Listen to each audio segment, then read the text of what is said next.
Hello, good morning, जोहार। मैं राजू और आप देख रहे हैं 24 झारखंड न्यूज। चलिए जानते हैं झारखंड की आज की 25 मुख्य बड़ी खबरों को। झारखंड कैबिनेट की बैठक में कुल 32 प्रस्तावों को मिली स्वीकृति। दरोगा इंस्पेक्टर भी कर सकेंगे ST/SC मामलों की जांच। झारखंड सरकार के कैबिनेट की बैठक में कई अहम प्रस्तावों को स्वीकृति प्रदान की गई है। बुधवार को हुई बैठक में कुल 32 प्रस्तावों को स्वीकृति मिली है। इसमें सबसे अहम प्रस्ताव की स्वीकृति ST/SC अधिनियम के तहत दर्ज मामले को लेकर दिया गया है। इसके तहत अब वैसे मामले जो अनुसूचित जनजाति अनुसूचित जाति अत्याचार निवारण अधिनियम 1989 के तहत थानों में दर्ज है, उनका अनुसंधान दरोगा और इंस्पेक्टर भी कर सकेंगे। ऐसा निर्णय थानों में बढ़ते मामले और इसके अनुसंधान में लगने वाले DSP की संख्या कम होने की वजह से लिया गया है। एक अन्य प्रस्ताव उच्च शिक्षा को लेकर लिया गया है, जिसमें कहा गया कि अब राज्य के विश्वविद्यालय में असिस्टेंट प्रोफेसर बनने के लिए PhD होना अनिवार्य नहीं होगा। नेट पास के उम्मीदवार इसके लिए योग्य माने जाएंगे। वहीं साल 1984 में इंदिरा गांधी की हत्या के बाद बोकारो में हुए सिख दंगों के पीड़ितों के बीच 1.20 करोड़ रुपए का भुगतान किया जाएगा। इसका लाभ दंगा पीड़ित 24 परिवारों के परिजनों को मिलने वाला है। साथ ही कैबिनेट की बैठक में सरकार ने यह भी निर्णय लिया कि राज्य के परगनित को 3000 रुपए प्रति माह दिए जाएंगे। पहले सरकार ने 1000 रुपए देने का निर्णय लिया था। इसके साथ ही सरकार ने हॉकी चैंपियनशिप के दौरान पुलिस के लिए खरीदे गए स्कॉर्पियो के लिए झारखंड आकस्मिकता निधि 2.26 करोड़ रुपए की घटनोत्तर स्वीकृति दी है। अन्य प्रस्तावों में पथ प्रमंडल खूंटी में आने वाले हटिया लोधमाकरा चौड़ीकरण मजबूतीकरण और नवीनीकरण के लिए 109.37 करोड़ की स्वीकृति दी गई है। गुमला जिला के चैनपुर जारी पथ 10.1 किलोमीटर की चौड़ीकरण और मजबूतीकरण के लिए 29.60 करोड़ की स्वीकृति मिली है। झारखंड विधानसभा की 23वीं वर्षगांठ। सरकार केवल बहुमत के बल पर जनता के वाजिब सवालों से मुंह नहीं फेर सकती, बोले विधानसभा अध्यक्ष। झारखंड विधानसभा का 23वां स्थापना दिवस कार्यक्रम विधानसभा परिसर में आयोजित किया गया, जहां उत्कृष्ट विधायक के रूप में मनिका विधायक रामचंद्र सिंह को सम्मानित किया गया। इसके अतिरिक्त बोर्ड परीक्षाओं में बेहतरीन प्रदर्शन करने वाले राज्य के वैसे वैज्ञानिक जो चंद्रयान 3 का हिस्सा थे, राज्य के प्रमुख खिलाड़ी और सेना के जवानों को सम्मानित किया गया। स्थापना दिवस कार्यक्रम का बुधवार को पहला दिन है। कार्यक्रम के दूसरे दिन यानी गुरुवार को सांस्कृतिक कार्यक्रम होंगे। कार्यक्रम में राज्यपाल CP राधाकृष्णन, मुख्यमंत्री हेमंत सोरेन, नेता प्रतिपक्ष अमर बावरी, संसदीय कार्य मंत्री आलमगीर आलम सहित तमाम विधायक और मंत्री उपस्थित थे। कार्यक्रम में 2 पुस्तकों का विमोचन भी किया गया। विधानसभा अध्यक्ष डॉक्टर रविंद्रनाथ महतो ने अपने संबोधन में कहा कि केवल बहुमत के बल पर जनता के वाजिब सवालों से मुंह नहीं फेर सकती है। इसमें विधायी संस्थाओं की महती जिम्मेदारी निहित है। हम जनता के महत्वपूर्ण प्रश्न लगातार शासन के समक्ष उठाते रहे हैं। संसदीय लोकतंत्र में ऐसी व्यवस्था बनाई गई है कि कोई भी सांसद या विधायक यद्यपि विधेयकों एवं महत्वपूर्ण सरकारी कार्यक्रमों में अपने राजनीतिक दल के निर्देशों के अनुरूप सांसद के दायित्व का निर्वहन करता है, परंतु प्रश्नकाल, ध्यानाकर्षण और गैर सरकारी संकल्प आदि ऐसे अवसर है जो प्रत्येक विधायक और सांसद जो सत्ता पक्ष अथवा विपक्ष में हो, उनके माध्यम से शासन चलाने वाले से जनता के लिए सवाल पूछ सकता है, सरकार की नीतियों को जनहित के अनुरूप बनाने के लिए बाध्य कर सकता है। उत्तराखंड के टनल में फंसे झारखंड के 15 श्रमिकों को एयरलिफ्ट कर देहरादून से रांची लाएगी हेमंत सोरेन सरकार। उत्तराखंड के टनल में फंसे अपने 15 लोगों को झारखंड की हेमंत सोरेन सरकार एयरलिफ्ट कर रांची लाएगी। झारखंड के ज्वाइंट लेबर कमिश्नर राजेश प्रसाद ने यह जानकारी दी है। उन्होंने कहा कि उत्तराखंड के उत्तरकाशी में हुए टनल हादसे में झारखंड के 15 लोग फंसे हैं। ये लोग राजधानी रांची के अलावा गिरिडीह, पूर्वी सिंहभूम और खूंटी के रहने वाले हैं। उत्तरकाशी के टनल में फंसे अपने लोगों के बारे में पल पल की जानकारी के लिए झारखंड सरकार ने एक सीनियर IAS अधिकारी के नेतृत्व में 3 अफसरों की एक टीम भेजी है। वे लोग उत्तरकाशी में मौजूद है और स्थानीय प्रशासन की मदद से झारखंड के श्रमिकों से लगातार संपर्क बनाए हुए हैं। अधिकारियों ने पहले पाइपलाइन के जरिए झारखंड के श्रमिकों को यह बताया कि वे उनकी मदद के लिए उत्तरकाशी पहुंच चुके हैं। झारखंड सरकार उनके साथ है, वे हिम्मत ना हारे, जल्द ही सभी लोगों को सुरक्षित बाहर निकाल लिया जाएगा। बुधवार को ज्वाइंट लेबर कमिश्नर ने कहा कि उत्तरकाशी में फंसे सभी 15 श्रमिकों को देहरादून से एयरलिफ्ट किया जाएगा। खबरों में आगे बढ़ने से पहले अगर अभी तक आपने इस चैनल को सब्सक्राइब नहीं किया तो प्लीज सब्सक्राइब कर ले, जिससे झारखंड की हर छोटी सी बड़ी खबर की अपडेट आप तक पहुंचता रहे। साहेबगंज SP को ED का दूसरा समन। बुधवार को पूछताछ के लिए नहीं पहुंचे क्षेत्रीय कार्यालय पुलिस मुख्यालय से मंतव्य मांगे जाने की बताई बात। ईडी के गवाहों को भड़काने के आरोपी साहिबगंज के एसपी नौशाद आलम को ईडी ने दूसरा समन जारी किया है। उन्हें 28 नवंबर को पूछताछ के लिए बुलाया गया है। इससे पहले 10 नवंबर को पहला समन भेजा था, जिसमें 22 नवंबर को हिनू स्थित क्षेत्रीय कार्यालय पहुंचने को कहा गया था। इस समन के बाद बुधवार को वे ईडी कार्यालय नहीं पहुंचे। उन्होंने ईडी को चिट्ठी लिखी और समय की मांग की है, जिसके बाद ईडी ने दूसरा समन जारी किया है। ईडी को लिखी चिट्ठी में उन्होंने कहा कि झारखंड पुलिस मुख्यालय से इस संबंध में मंतव्य मांगा है। मुख्यालय के निर्देश का इंतजार है। बताया जा रहा कि उन्होंने मुख्यालय में अधिकारियों से मुलाकात की है। साहिबगंज में अवैध खनन के मामले में ईडी ने विजय हांसदा को अपना गवाह बनाया था। उसने ईडी को दिए गए अपने बयान में साहिबगंज में हो रहे अवैध खनन के मामले में पंकज मिश्रा की भूमिका की विस्तृत जानकारी दी। उसने खुद भी नींबू पहाड़ में हो रहे अवैध खनन के मामले में एक प्राथमिक भी दर्ज कराई थी। साथ ही जेल में रहने के दौरान ही नींबू पहाड़ प्रकरण में पुलिस जांच पर संदेश जताते हुए मामले में स्वतंत्र एजेंसी से जांच कराने के लिए हाईकोर्ट में याचिका दायर की थी, लेकिन जमानत मिलने के बाद उसने हाईकोर्ट में आए दाखिल पर अपने पिटीशन को वापस लेने की मांग की। हाईकोर्ट में याचिका वापस करने को लेकर उसने दलील दी थी कि जिसमें उसने कहा था कि जेल में रहने के दौरान उसकी जमानत याचिका दायर करने के लिए वकालतनामा पर दस्तखत कराया गया था, लेकिन धोखे से नींबू पहाड़ मामले में जांच की मांग को लेकर याचिका दायर कर दी। न्यायालय ने विजय हांसदा द्वारा जांच की मांग करने बाद में मुकरने की घटना को गंभीरता से लिया। उसने सीबीआई जांच का आदेश दिया। उसी दिन विजय हांसदा ने सीबीआई के गवाह मुकेश यादव और अशोक यादव के खिलाफ धुरवा थाने में प्राथमिकी दर्ज कराई।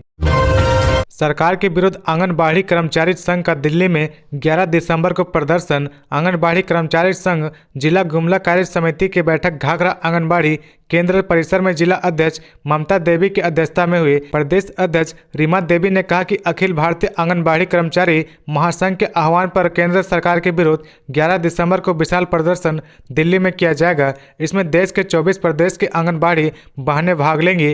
रामचंद्र गोप ने कहा केंद्र सरकार ने आश्वासन दिया था कि आंगनबाड़ी बहनों को सामाजिक सुरक्षा, पीएफ, ग्रेजुएटी पेंशन के दायरे में लाएंगे, परंतु आज तक पूरा नहीं हुआ। जिला अध्यक्ष ममता देवी ने कहा कि गुमला जिले में 1000 बहनें प्रदर्शन में भाग लेंगी। धीरेन्द्र शास्त्री को प्रवचन के लिए झारखंड में नहीं मिली अनुमति। बीजेपी विधायक बोले हेमंत सरकार हिंदू विरोधी है। झारखंड के धनबाद जिले में बागेश्वर धाम पीठाधीश्वर धीरेन्द्र शास्त्री का 3 दिवसीय प्रवचन कार्यक्रम को अनुमति देने से इनकार कर दिया। अनुमति न मिलने की वजह से यह कार्यक्रम फिलहाल स्थगित कर दिया गया है। इस कार्यक्रम का आयोजन चिटाही के श्री रामराज मंदिर ट्रस्ट की ओर से 2 से लेकर 4 दिसंबर तक किया जाना था, लेकिन अब यह अनिश्चितकालीन के लिए टल गया है। ट्रस्ट के प्रमुख और बाघमारा क्षेत्र के बीजेपी विधायक ठुल्लू महतो ने कहा कि इस कार्यक्रम को लेकर क्षेत्र की जनता में श्रद्धा और गजब का उत्साह बना हुआ था। हालांकि राज्य सरकार और जिला प्रशासन के असहयोगात्मक रूप के कारण इसे स्थगित करना पड़ा। धर्म कर्म के कार्यों को अनुमति देने से रोकना बेहद दुर्भाग्यजनक है। उन्होंने कहा कि इस मामले को लेकर वे कोर्ट की शरण में जाएंगे। विधायक ठुल्लू महतो ने बुधवार को धनबाद सर्किट हाउस में आयोजित एक प्रेस कॉन्फ्रेंस में यह कहा कि धार्मिक कार्यक्रम में बाधा बनकर हेमंत सरकार ने साबित कर दिया कि यह सरकार सनातन हिंदू विरोधी और तुष्टीकरण नीति की पोषक है। इस कार्यक्रम की लंबे समय से तैयारी की जा रही थी। करीब 3 सप्ताह पहले जिला प्रशासन से अनुमति मांगने के लिए लिखित आवेदन किया गया था। इसके साथ ही ईमेल के जरिए भी अनुमति मांगी गई थी, फिर भी ऐन मौके पर प्रशासन ने अनुमति देने से इनकार कर दिया। उन्होंने कहा कि आवेदन देने के पहले दिन से ही अधिकारियों का रवैया असहयोगात्मक रहा। सरकारी जमीन पर अवैध कब्जा करने के आरोप में योगेंद्र शाह और अंबा प्रसाद पर मामला दर्ज। झारखंड के पूर्व मंत्री योगेंद्र शाह बड़कागांव विधायक अंबा प्रसाद पर खास महल जमीन पर कब्जा किए जाने के आरोप में बड़ा बाजार थाना हजारीबाग में मामला दर्ज किया गया है। सदर सीओ शशि भूषण सिंह के आवेदन पर यह मामला दर्ज हुआ है। सदर सीओ शशि भूषण सिंह ने बताया कि हजारीबाग शहरी क्षेत्र हुरहुरु थाना संख्या 157 भवन पट्टा होल्डिंग संख्या 302 प्लॉट संख्या 872 1235 873 1336 और 893 1335 कुल रकबा 50 डिसमिल खास महल की जमीन है। जमीन पर अवैध रूप से 4 दीवारी निर्माण करने की सूचना पर 11 नवंबर को पूर्व मंत्री योगेंद्र शाह को नोटिस किया गया था। अवैध निर्माण कार्य को रोक दिया गया था। 22 नवंबर को सदर अंचल में इसका पक्ष रखने को कहा गया था। इसी बीच छठ पूजा अवकाश के दौरान उन्होंने 50 डिसमिल जमीन पर अवैध रूप से 4 दीवारी निर्माण करा लिया। जिला प्रशासन द्वारा सूचना व अवैध निर्माण कार्य रोकने के निर्देश का उल्लंघन कर अवैध कब्जा किया गया है। इसी के तहत मामला दर्ज कराया गया है। पूर्व मंत्री योगेंद्र साह द्वारा 50 डिसमिल जमीन पर अवैध कब्जा 4 दीवारी निर्माण को बुधवार को ध्वस्त कर दिया गया। उपायुक्त नैन्सी सहाय के निर्देश पर सीओ शशि भूषण सिंह के नेतृत्व में सभी अवैध 4 दीवारी निर्माण को ध्वस्त कर हटा दिया गया। इस दौरान सुरक्षा व्यवस्था का भी पुख्ता किया गया था। जमीन के चारों ओर कॉर्केट शीट से घेरा किया गया था, उसे भी हटा दिया गया है। झारखंड के 13 पॉलिटेक्निक में पदों के सृजन पर हेमंत सोरेन की कैबिनेट का बड़ा फैसला। झारखंड सरकार ने 13 सरकारी पॉलिटेक्निक एवं राजकीय महिला पॉलिटेक्निक संस्थानों में नियुक्ति के बारे में बड़ा फैसला लिया है। बुधवार को राजधानी रांची के प्रोजेक्ट भवन में हुई हेमंत सोरेन सरकार की कैबिनेट की बैठक में एक प्रस्ताव पर मोहर लगा दी है, जिसमें कहा गया कि राज्य में पहले से स्थापित 13 राजकीय पॉलिटेक्निक, राजकीय महिला पॉलिटेक्निक संस्थानों की विभिन्न शाखाओं में डिप्लोमा पाठ्यक्रम के लिए अखिल भारतीय तकनीकी शिक्षा परिषद AICTE के मापदंड के तहत शिक्षकों एवं शिक्षित कर्मियों के लिए नए पद सृजित किए जाएंगे। साथ ही अनुपयोगी पदों के प्रतिस्थापन की भी स्वीकृति दे दी गई। इसके अलावा राज्य के अभियंत्रण महाविद्यालय BIT सिंदरी में पढ़ाए जा रहे तथा प्रस्तावित शाखाओं में अखिल भारतीय तकनीकी शिक्षा परिषद AICTE के मापदंड के आलोक में नामांकन क्षमता के अनुसार शिक्षकों एवं आवश्यकता अनुसार शिक्षित कर्मियों के लिए पदों की रीस्ट्रक्चरिंग करने से संबंधित प्रस्ताव को कैबिनेट ने अपनी मंजूरी दे दी है। हाईकोर्ट का झारखंड सरकार को निर्देश, सूचना आयोग सहित 12 संवैधानिक संस्थाओं में अध्यक्ष और सदस्यों की नियुक्ति जल्द करे। झारखंड हाईकोर्ट ने राज्य सरकार को बाल आयोग, सूचना आयोग, मानव अधिकार आयोग, पुलिस कंप्लेंट अथॉरिटी, लोकायुक्त सहित करीब 12 संवैधानिक संस्थाओं में अध्यक्ष एवं सदस्यों के रिक्त पदों पर जल्द नियुक्ति करते हुए शपथ पत्र दायर करने का निर्देश दिया गया है। कोर्ट ने इस मामले में अगली सुनवाई 15 दिसंबर को निर्धारित की है। सूचना आयुक्तों की नियुक्ति के मामले में राजकुमार नामक व्यक्ति की ओर से दायर अवमानना याचिका और एडवोकेट एसोसिएशन की ओर से संवैधानिक संस्थाओं में रिक्त पदों पर नियुक्ति की मांग वाली जनहित याचिका पर सुनवाई करते हुए झारखंड हाईकोर्ट ने बुधवार को यह निर्देश दिया है। सुनवाई के दौरान राज्य सरकार की ओर से बताया गया कि सूचना आयुक्त, लोकायुक्त एवं अन्य संवैधानिक संस्थाओं में अध्यक्ष एवं सदस्यों की नियुक्ति प्रक्रिया चल रही है। विधानसभा में नेता प्रतिपक्ष नहीं होने के कारण इन पदों पर नियुक्ति नहीं हो पा रही थी। इन पदों पर नियुक्तियों के लिए जो समिति होती है उसमें नेता प्रतिपक्ष की उपस्थिति अनिवार्य होती है।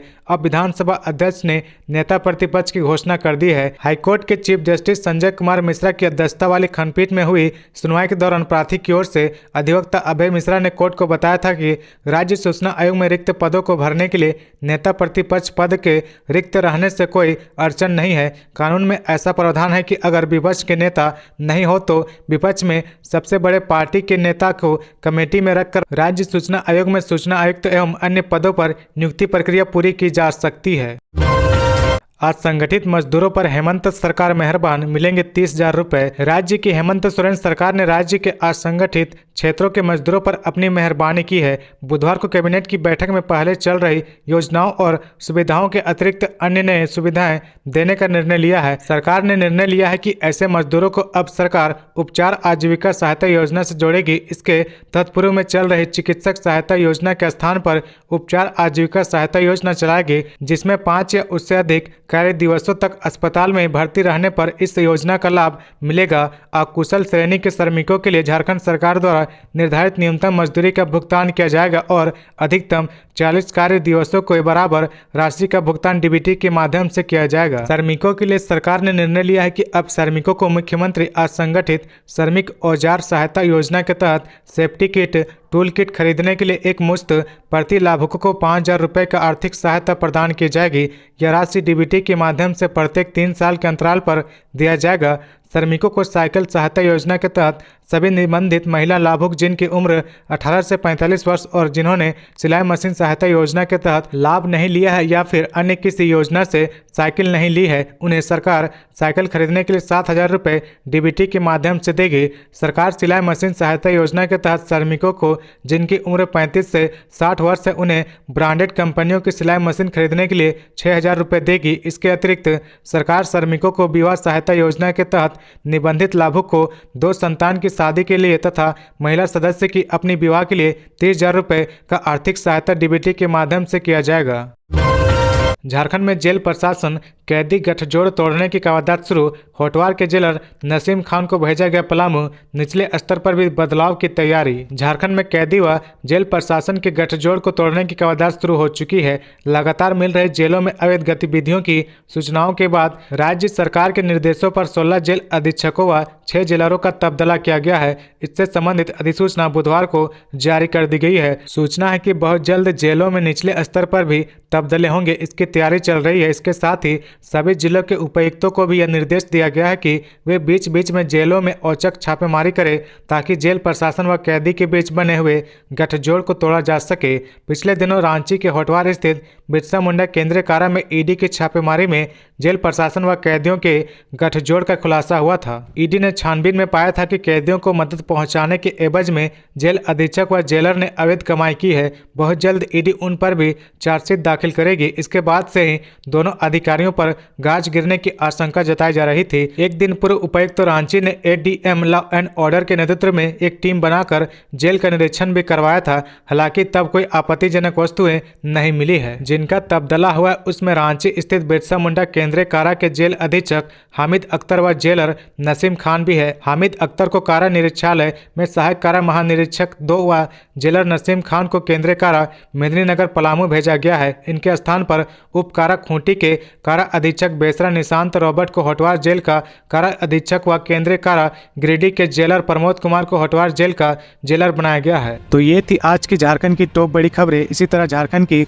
हर छोटी सी बड़ी खबर देखने के लिए आप हमारे चैनल 24 झारखंड न्यूज को सब्सक्राइब करके बेल आइकन प्रेस कर ले, जिससे झारखंड की हर छोटी सी बड़ी खबर की अपडेट आप तक पहुंचता रहे। तो आज के लिए बस इतना ही। हमें दीजिए इजाजत, फिर मिलते हैं नेक्स्ट न्यूज में।